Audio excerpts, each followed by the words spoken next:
Alors, pour référencer un site WordPress, il y a plusieurs choses à faire.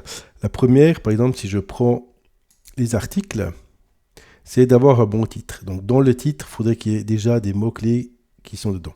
Alors là, passer la deuxième et les gaz avec WordPress, ben, c'est sympa comme titre, mais ça ne nous parle pas du problème de rapidité. Donc, le meilleur titre, ce serait rendre plus rapide ton site WordPress ou accélérer la vitesse de chargement de ton site WordPress, etc. Donc là, vous pourrez mettre plusieurs mots-clés dedans. Ensuite, si je clique ici sur modification rapide, ici je vois le slug. Donc le slug, ce sera l'URL de ton article. Donc il y aura le nom de ton site internet devant, slash et ça. Et là-dedans, tu as aussi des mots-clés. Or, moi, volontairement, j'ai simplement mis des titres attrayants parce que le but, c'est pas que mes articles soient super référencés. Le but, c'est que depuis le livre, tu as accès à ces différents articles. Donc ça, c'est la chose à faire. Ensuite, au niveau du contenu, si je reprends l'article ici que je fais modifier, au niveau du contenu, ben ici tu auras un titre H1. Ça, c'est le titre le plus important de ta page. Et ce titre, il faut qu'il ait des mots-clés dedans. Alors le titre H1, ça dépend du modèle de ton site, du template que tu utilises ici, du template ici. Ça dépend, des fois il va prendre le titre qui est là-haut, par défaut, et des fois il va prendre celui-là. Donc quoi qu'il en soit, ce titre qui est là-haut, il va vraiment le reprendre dans le titre de Google. Alors, il peut y arriver que si tu mets les deux titres là, tout à coup sur ta page, il affiche 2 fois le même titre. Donc, si c'est le cas, il faudra effacer celui-là. Et puis, si je prends maintenant une page Google, donc voilà, puis si je mets, par exemple, site web, voilà, donc ça c'est moi. Donc, si je mets ça, c'est mon titre. Donc, ce titre qui se trouve ici, en souligné, c'est ce que tu auras ici là-haut. Donc c'est hyper important. Par contre, WordPress de base, il ne te permet pas de faire une description ici. Donc ça, c'est dommage. C'est pour ça qu'on va installer un autre plugin pour la suite. Ensuite, tu as les titres H2. Donc ça, c'est des titres de niveau 2. Et puis après, ce qu'il aime bien, c'est structurer ta page avec des paragraphes, des listes à puces, etc. Donc là, il faut vraiment faire une page assez complète qui contient quand même quelques mots. On dit dans les 1000 mots, mais c'est bien dans la qualité, il ne faut pas forcément faire 1000 mots. Ensuite, dans les pages, c'est le même principe. Donc, pour toutes tes pages, ici, tu devras aussi, modification rapide, mettre des mots-clés ici, et là, c'est le slug. Alors, la page d'accueil, il n'a pas de slug. Si tu as une page d'accueil qui n'est pas ton blog, ta page d'accueil, il n'y a pas de slug, c'est simplement l'adresse de ton site. Donc là, bien mettre des titres principaux et éviter de mettre des sites genre service, team, etc. Notre équipe, ça ne sert à rien. Nos services, ça ne sert à rien. Il faut décrire plutôt la page service. Donc évite de faire ça. Le référencement te dira merci. Là, c'est le même conseil quand tu édites ta page. C'est le même conseil que pour les articles. Maintenant, pour les médias, tu as plusieurs choses. Ici, j'ai volontairement mis un titre hyper long du nom du fichier. Donc si je regarde ici, modifier, mon média, donc mon image, ici j'ai, ça c'est l'URL de mon image, donc tu vois l'URL de l'image ici, en plus en anglais, donc c'était voulu, pour te montrer ce qu'il ne faut pas faire en guillemets. Ça c'est le titre de mon image, donc ce titre de l'image sera repris sur chaque page où tu insères l'image, et le permalien de l'image sera aussi repris. Le texte alternatif sera aussi repris. Donc pour chaque image, tu dois l'optimiser. Alors le titre de l'image ici, c'est facile, on peut l'effacer. Et puis si on met programmation, par exemple, programmation, plugin, WordPress. Donc voilà, ça nous fait déjà bien des mots-clés là-dedans. On peut mettre à jour. Et en mettant à jour, qu'est-ce qu'on voit? Ici, ça ne change pas, parce que c'est vraiment le nom de mon fichier quelque part. Et ici, le nom de mon fichier ne va pas changer non plus. Ensuite, le texte alternatif, je peux remettre ça. Programmation de plugin WordPress. Et puis ici, la légende, là, on peut mettre un petit peu plus long. On peut mettre apprendre la prog de plugin. J'abrège un peu sur VP, par exemple. Puis là, on peut mettre à jour. Et là, tu auras déjà des mots-clés dans le texte alternatif, dans la légende et dans le titre. C'est déjà pas mal. Maintenant, le problème, c'est qu'il faudrait pouvoir modifier ici le nom de mon fichier ici. Le nom de mon fichier, il faudra pouvoir le modifier. Et là, malheureusement, on ne peut pas le modifier. Donc, pour ce faire, on va installer une extension. Alors là, je ne l'ai pas mis dans la doc parce que ça faisait partie de ça. Tu vas simplement taper Rename ici en anglais, donc renommer. Et tu auras Phoenix ici, voilà, Phoenix Media Rename que tu peux installer. Donc, c'est un petit plugin qui est complètement gratuit. Et ce qui est bien avec ce plugin, c'est qu'il va pouvoir te permettre de renommer des images et que partout où tu utilises ces images, automatiquement, il va les renommer. Exemple, ici, avant de renommer, je vais prendre toutes mes pages. Je vais prendre cette page-là, modifier. Et ici, je vais insérer un média de ma médiathèque. Celui-là, et on voit bien, le nom du fichier, c'est programme working, etc. Ici, on voit le texte alternatif qui m'a déjà pris le bon. Le titre, il m'a déjà pris le bon. Et la légende aussi. Donc, chaque fois que tu insères une image, il faut vraiment insérer ces éléments-là parce qu'il va être repris automatiquement. C'est long, on est d'accord, mais il faut le faire.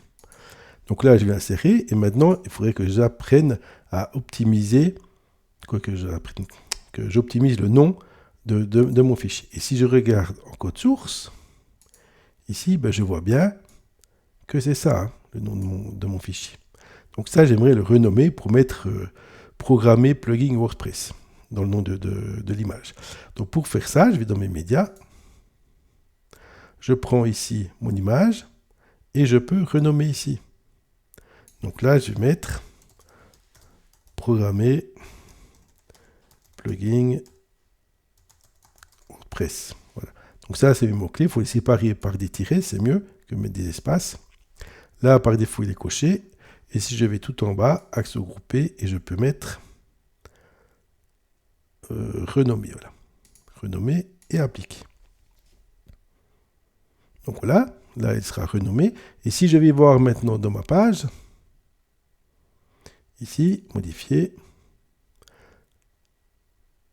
là, on voit bien que ça a été renommé. Et si je vais en mode visuel, on voit bien qu'il m'a gardé ici mon image. Donc c'est hyper important parce qu'il renomme simplement les images et puis qu'il ne va pas renommer où elles ont été utilisées, toutes mes images disparaîtront sur mes pages. Donc ça, c'est hyper important. Donc ce plugin-là, pour ça, il est sympa.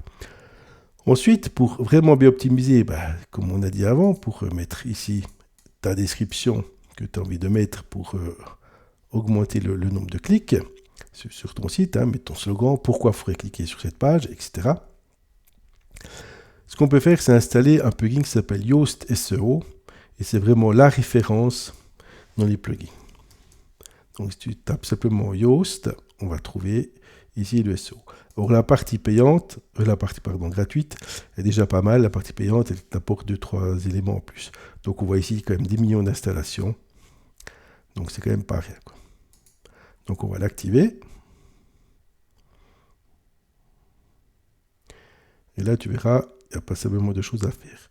Voilà, on va commencer la configuration initiale. Alors tu peux passer aussi. Donc là on va fermer, on va passer à la version Pro. On va ici continuer.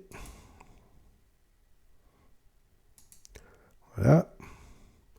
Présentation du site, il te demande qu'est-ce que représente, si une entité ou une personne. Là par exemple c'est une entité, là c'est le titre. Le logo de ton site, c'est hyper important de le replacer ici. Parce que dans le SEO, on va pouvoir l'afficher sur le moteur de recherche. Donc là, on va enregistrer, continuer.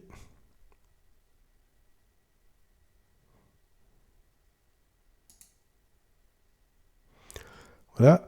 Les profils des réseaux sociaux. Alors, la partie gratuite, elle t'offre le profil de Facebook. Tu peux ajouter encore un autre profil ici, mais on ne saura pas pour qui c'est, entre guillemets, etc. Et la partie payante, elle te permettra d'en installer beaucoup plus. Donc là, on va continuer. Le référencement personnel.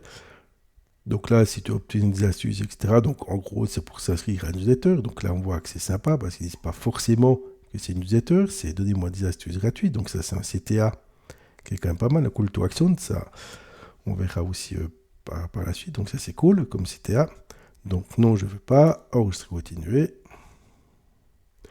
Et là, on peut apprendre à améliorer votre position SEO. Ça, on ne veut pas. On va aller directement au tableau de bord. Donc là, il nous piège un peu pour qu'on puisse cliquer dessus et obtenir des conseils. Donc voilà, tout ça, c'est installé. Maintenant, si je vais prendre, par exemple, ma page, je vais prendre toutes les pages. Ici, je vois, par exemple, qu'il y a un petit point rouge, etc.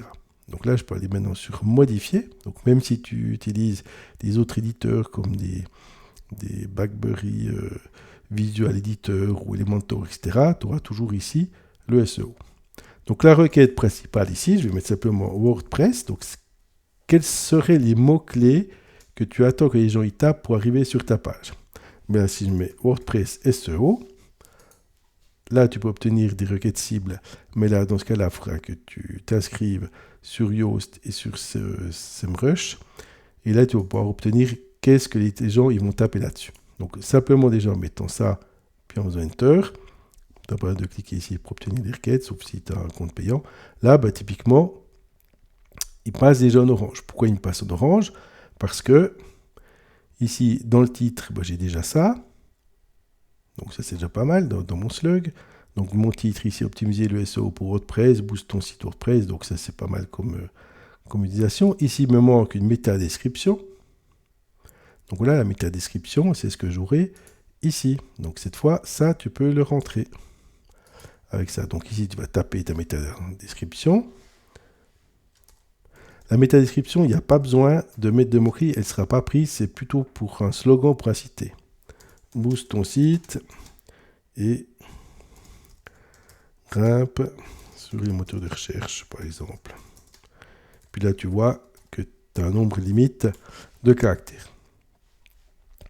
Voilà, ensuite, l'analyse SEO, si j'ouvre cette analyse, là, il va me donner des conseils. Donc, qu'est-ce qu'il me dit comme conseil? Il me dit ici, maillage interne. Il n'y a aucun lien dans cette page. Donc, suivant comment est ta page, il va te mettre d'autres conseils. Donc, le maillage interne, c'est simplement de faire des liens entre tes différentes pages.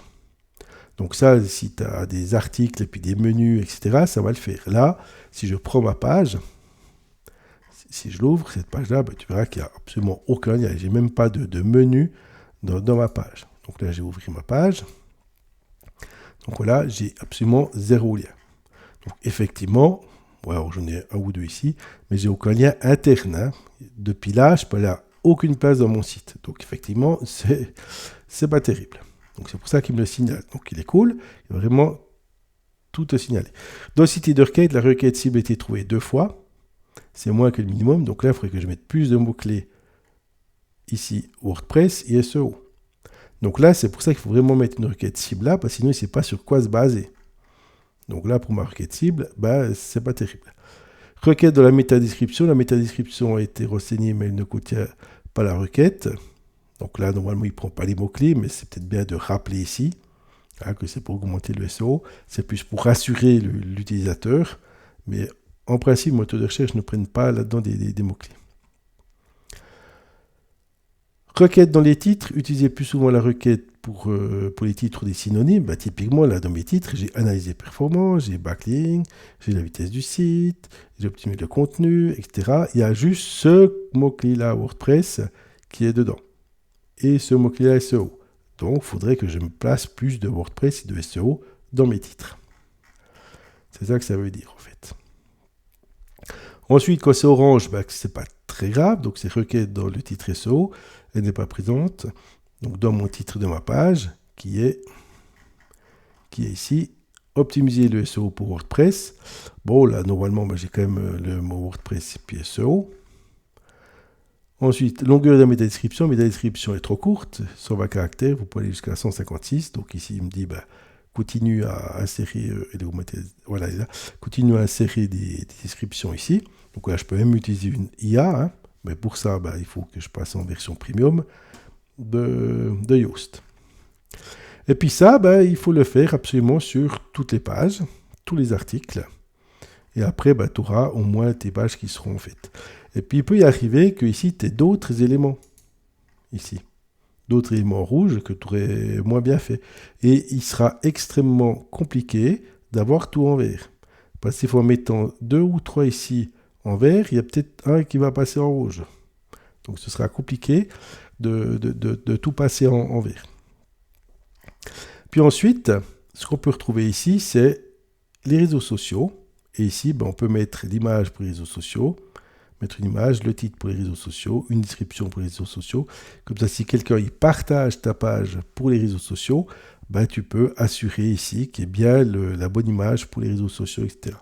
Et puis, si tu débloques la version premium, là, tu peux avoir dire pour Facebook, je vais utiliser ça, pour LinkedIn, je vais utiliser ça, etc., etc. Donc, la version premium, elle apporte quand même un plus. Après, ça dépend du niveau que tu veux obtenir pour le référencement de ton site.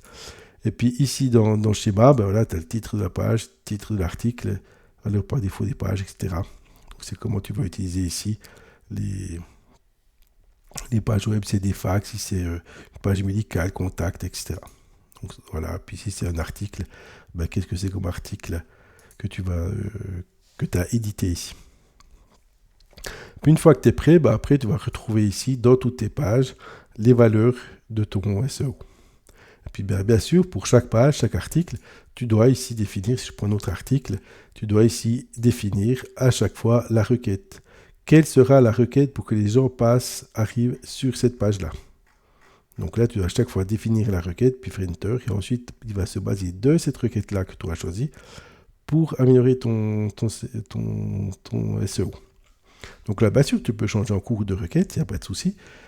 Mais voilà, tu ne peux pas mettre ici chocolat noir, puis parler ici de passer la deuxième avec des gaz avec WordPress. Donc ça n'aura aucun sens. Là, il va te mettre absolument tout en rouge. Si ici, je mets simplement WordPress, comme exemple, voilà, puis que j'active, ici, il va mettre plutôt les éléments en orange. Alors, qu'un seul mot, c'est toujours compliqué. Voilà, il va plutôt me mettre ça, voilà, image, etc., qu'il n'y ait pas d'image, peu importe. Et puis, si ici, je mets un truc, mais complètement à côté, si je mets chocolat noir, par exemple, là, il va me dire qu'il ne trouve rien, quoi. Il n'y a pas une fois le mot chocolat noir là-dedans. Donc, c'est évident que là, ça, c'est pas terrible, quoi. Donc, par contre, les liens externes, tout ça, c'est indépendamment du contenu. Mais tout ça, ça ne va pas, quoi. Donc là, c'est pour ça, c'est un plugin très pratique pour taper des requêtes puis voir qu'est-ce que ça donne au niveau SEO, si tu es plus ou moins bien référencé au niveau SEO.